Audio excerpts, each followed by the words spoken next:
नमस्कार साथियों। आज हम लोग बहुत इम्पॉर्टेंट जजमेंट की बात करेंगे जो सुप्रीम कोर्ट के द्वारा एंटीसिपेटरी बेल पे एक पूरी गाइडलाइन दी गई है, जिसमें एंटीसिपेटरी बेल पे एक विस्तार किया गया है। आज का जो सुप्रीम कोर्ट का जजमेंट है वो बहुत ही इम्पॉर्टेंट है।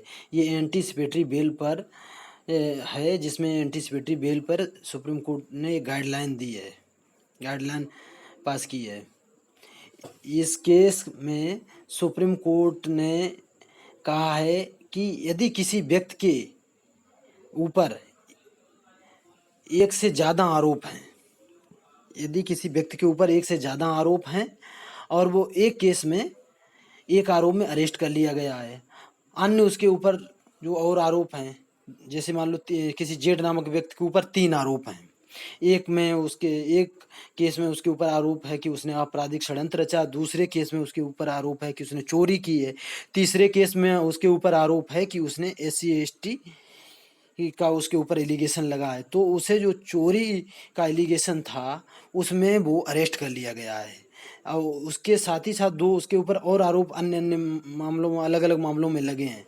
तो वो क्या था पहले कि ये जो है एक आरोप में जैसे ही वो बेल उसकी ग्रांट होती तब तक दूसरे आरोपों में उसकी बेल नहीं उसे मिल पाती, तो वो जेल ही बना रहता था या गिरफ्तार कर लिया जाता था। लेकिन अब इस केस में सुप्रीम कोर्ट ने एक गाइडलाइन जारी की है और उसने कहा है कि यदि एक व्यक्ति के ऊपर एक से अधिक आरोप हैं, वो एक मामले में हिरासत में ले लिया गया, तो दूसरे और तीसरे मामले में जो उस पर आरोप लगे हैं तो उनमें वो अग्रिम जमानत के लिए आवेदन कर सकता है। पहले अग्रिम जमानत जो 1 जुलाई 2024 से पहले जो मामले दर्ज हुए तो वो अग्रिम जमानत CRPC के सेक्शन 438 के तहत अग्रिम जमानत का एप्लीकेशन पड़ता था। लेकिन अब 1 जुलाई 2024 के बाद जो मामले दर्ज हो रहे हैं उसमें BNSS के तहत अंडर सेक्शन 482 सब क्लास 4 में ये एंटीसिपेटरी का बेल एप्लीकेशन पड़ता है।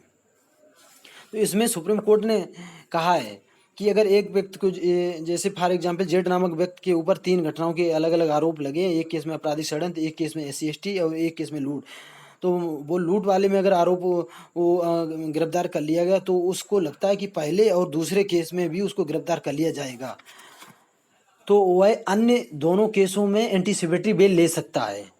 SC/ST एक्ट में एंटीसिपेटरी बेल का प्रोविजन नहीं था, लेकिन अभी एक सुप्रीम कोर्ट ने लेटेस्ट जजमेंट साजन सकरिया जो पास किया है उसमें एंटीसिपेटरी बेल मैटर में भी वो SC/ST एक्ट में भी एंटीसिपेटरी बेल का प्रोविजन कर दिया गया। जब तक प्रथम दृष्टया अपराध सिद्ध नहीं हो सकता तब तक उसमें एंटीसिपेटरी बेल दी जा सकती है, ये कहा गया है।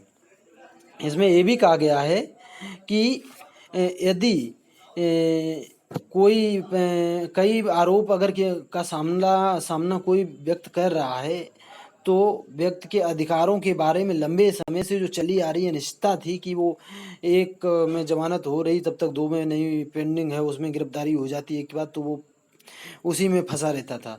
तो ये कहा है कि इस केस में सुप्रीम कोर्ट ने कहा कि अग्रिम जमानत के दायरे का विस्तार सुप्रीम कोर्ट ने किया। सुप्रीम कोर्ट ने इस बात पर जोर दिया है कि अपराध के लिए हिरासत में होने पर दूसरे अपराध में गिरफ्तारी की संभावना स्वतः समाप्त नहीं हो जाती है, इसलिए अग्रिम जमानत के विकल्प की आवश्यकता है। सुप्रीम कोर्ट ने कहा है ना तो सत्र न्यायालय और ना ही हाई कोर्ट आरोपी को केवल इसलिए अग्रिम जमानत देने से रोका जा सकता है, नहीं रोक सकता है कि आरोपी पहले से ही किसी अन्य आरोप के तहत हिरासत में है। सुप्रीम कोर्ट ने यह व्याख्या अन्यायपूर्ण गिरफ्तारी के खिलाफ सुरक्षा प्रदान करने के वास्ते की है।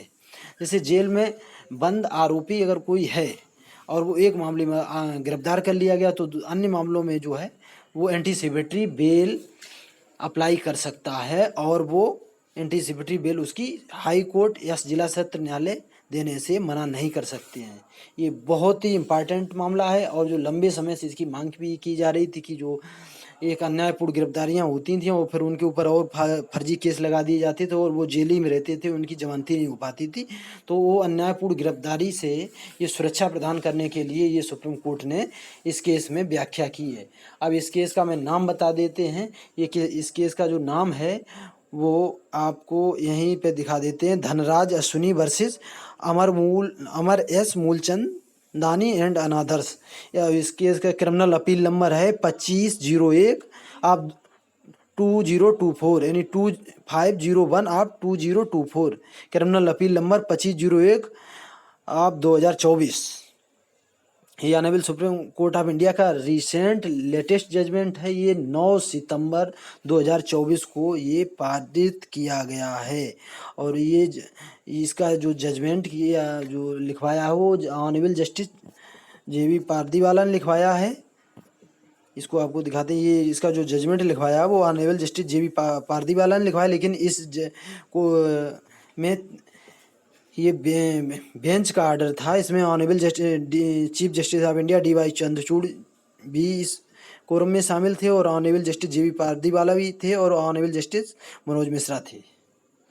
ओके, अगर ये मुझे आपको मैंने वो लेटेस्ट जानकारी दी, सुप्रीम कोर्ट का लेटेस्ट जजमेंट है, जो कि इसको मैंने आपको जो भी थी वो एक्सप्लेन किया है। अगर आपको अच्छा लगा हो तो लाइक करना, सब्सक्राइब करना, शेयर करना। Okay, thank you.